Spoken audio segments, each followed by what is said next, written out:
Bonsoir tout le monde. Il est aujourd'hui nécessaire de savoir avec autant de précision que c'est possible à quel moment nous sommes arrivés dans la situation internationale. Une situation de grand danger.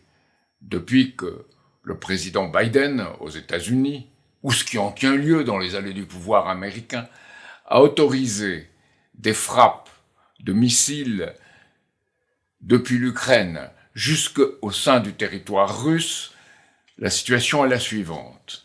Le 19 novembre, 6 missiles tactiques américains, des attaques MS, ont été tirés par l'Ukraine sur le territoire russe.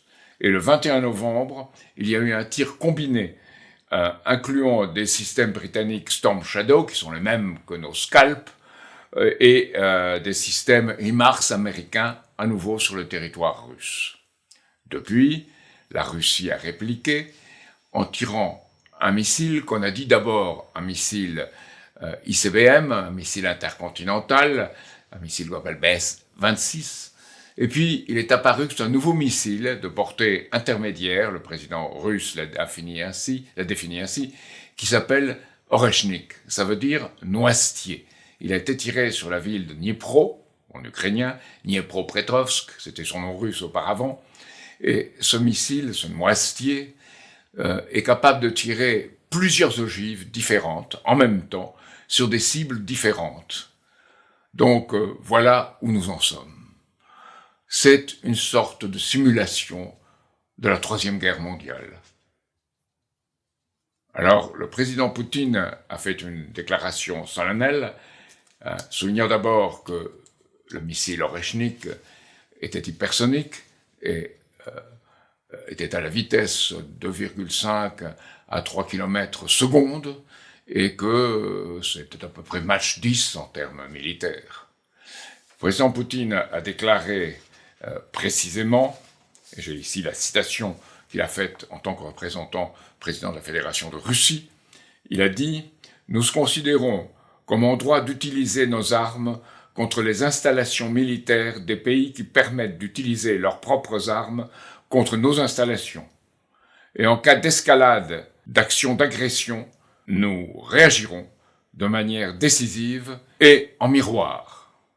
Je recommande aux élites dirigeantes des pays qui trament des plans d'utilisation de leurs contingents militaires contre la Russie de considérer ceci le plus sérieusement. » Voilà la situation dans laquelle on se trouve aujourd'hui. Alors, dans cette situation, on peut parler de simulation. Le Pentagone l'a reconnu, les Russes ont averti de leur tir et où ils allaient frapper. Ils ont averti les Américains par des sources d'information qui sont établies en cas de sécurité minimum pour les frappes de type grave de missiles. De leur côté, évidemment, les Ukrainiens n'ont pu procéder qu'avec la couverture spatiale américaine et avec un système de guidage américain.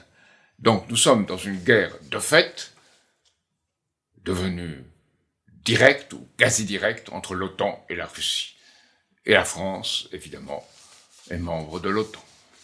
Alors c'est dans ce contexte que nous avons décidé, avec d'autres, de rédiger un texte adressé à Emmanuel Macron qui avait dit très clairement, je le cite encore, que cette décision d'autoriser les Ukrainiens à frapper directement le territoire russe était tout à fait bonne.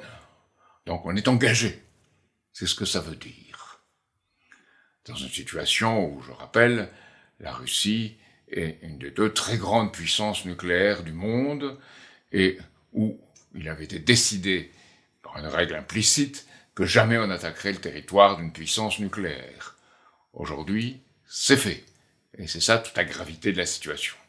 Alors la lettre que nous allons adresser, nous sommes un certain nombre de souverainistes qui allons le faire, dit au président Macron qu'il faut qu'il s'oppose à toute participation de la France à des opérations militaires offensives, en particulier à celles utilisant des armes de longue portée susceptibles de frapper les territoires russes. Ensuite, il doit appeler publiquement, il faut que la France appelle publiquement à un cessez-le-feu immédiat et à la reprise de négociations sous l'égide de l'ONU, dans un cadre garantissant les intérêts légitimes de toutes les parties. Et enfin, promouvoir une conférence internationale pour la paix, impliquant les grandes puissances, mais aussi des pays non alignés, afin de poser les bases d'une désescalade durable, rapide et durable. Est-ce quelque chose que le président Macron fera? Je ne le pense pas. Il faut être honnête. Mais on pose le débat là où il doit être posé. Je crois davantage aux efforts de Lula, le président du Brésil, et de Xi Jinping, le président chinois, pour établir les bases d'une paix qui permette d'empêcher à ce conflit de s'étendre en Europe. Je dois ajouter qu'en ce qui concerne le conflit au Moyen-Orient, que ce qui se passe à Gaza et au Liban, et en Cisjordanie, dans les territoires occupés par Israël, eh bien, il y a eu un vote aux Nations Unies dans lequel un certain nombre de pays appelaient à un cessez-le-feu. Les États-Unis ont appelé à bloquer ce texte et ils ont été les seuls. 14 voix pour ce texte, pour appeler à un cessez-le-feu à Gaza, 14 voix pour, y compris la France et le Royaume-Uni, une seule voix contre, avec possibilité de veto des États-Unis. Dans le temps, on appelait cela Monsieur Veto, et on qualifiait ainsi l'Union soviétique. Aujourd'hui, voilà que le veto, c'est les États-Unis. Il faut bien voir, de ce point de vue, cette situation, et que la seule façon pour la France d'avoir une politique indépendante, c'est d'exiger la dissolution de l'OTAN et de ne plus participer directement à ces actions, de ne plus participer, disons, en s'inclinant à chaque fois à ces actions des États-Unis. Il ne s'agit pas de rompre avec Washington, il s'agit de ne pas faire tout ce que Washington veut qu'on fasse. Et il s'agit de s'allier à ces pays qui exigent leur souveraineté, les pays des BRICS, tous les pays des BRICS qui sont réunis à Kazan en Russie le 22 et 24 octobre. Il s'agit avec eux de défendre notre souveraineté, puisque eux défendent aussi la leur, et de parvenir de cette manière aux conditions d'une paix dans le monde qui permettront à ce texte que nous adressons à Emmanuel Macron de prendre sa valeur. C'est ce que je voulais vous dire aujourd'hui, en concluant, pour vous dire que nous avons une réunion de notre coalition internationale pour la paix, aujourd'hui même, à 17h, heure française, où nous réunissons toutes les bonnes volontés que nous pouvons à l'échelle internationale pour porter ces conditions de paix dont je vous parle ici. Et le 7 et 8 décembre, nous avons la conférence internationale de l'Institut Schiller, où des hommes d'État, ou qui ont exercé des responsabilités publiques importantes, s'accorderont pour définir une position commune dans cette direction. Voilà nos efforts, et nous vous demandons d'y participer. Je vous parle non seulement au nom de Solidarité et Progrès, notre parti politique en France, mais je vous parle aussi de notre action internationale, qui est une action transpartisane, puisque la paix est en jeu. Il faut que tous ceux qui sont en mesure de défendre la paix s'unissent et parviennent à exercer une influence, un pouvoir suffisant pour arrêter la machine infernale. Merci.